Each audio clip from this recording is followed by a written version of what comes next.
Hi friends, welcome back to our channel. ఈరోజు cabbage 65 recipe గురించి మన వీడియోలో చూద్దాము.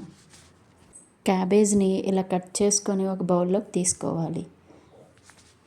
దానిలో 1/2 టేబుల్ స్పూన్ అల్లం పేస్ట్ అండ్ 1/2 టేబుల్ స్పూన్ జీలకర్ర, 1/2 table spoon garam masala, 1/2 table spoon salt and 1/2 table spoon కారం, కొద్దిగా పసుపు అండ్ 2-3 టేబుల్ స్పూన్లు కార్న్ఫ్లోరు, 1/2 బౌలు బియ్యం పిండి, 1/2 బౌలు శనగపిండిని కూడా వేసి కలుపుకోవాలి.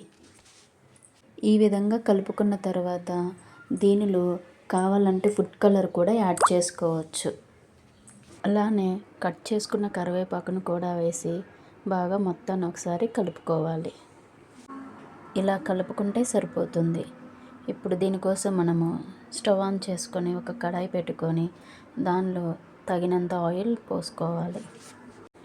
ఆయిల్ కాస్త హీట్ అయ్యాక ఆ పిండిని అయితే ఇప్పుడు పకోడీలాగా వేసుకోవాలి.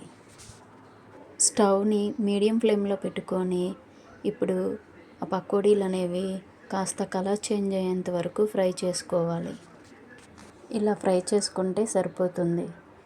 వీటిని మనం అన్నంలో రసంతో కానీ పప్పుతో కానీ సాంబారు ఆర్ పచ్చడితో కానీ తింటే సూపర్ ఉంటుంది. ఈ విధంగా క్యాబేజ్ 65 రెసిపీ అనేది రెడీ అయిపోయింది. ఇప్పుడు వీటిని ఒక బౌల్లోకి తీసుకొని ఆయిల్లో ఫ్రై చేసుకున్నటువంటి కరివేపాకు అండ్ 2 పచ్చిమిర్చిని కూడా ఇలా గార్నిష్ లాగా వేసుకోవచ్చు. అచ్చం బయట హోటల్లో చేసుకునే విధంగా ఉన్నాయి చూడండి. ఎవరైనా ఇంకా మన ఛానల్ని సబ్స్క్రైబ్ చేసుకోకపోతే ప్లీజ్ సబ్స్క్రైబ్ చేసి లైక్ చేయండి. అండ్ మీరు కూడా తప్పకుండా ట్రై చేసి కమెంట్ చేయండి ఎలా ఉందో. Follow for more recipes. Thank you. Bye bye.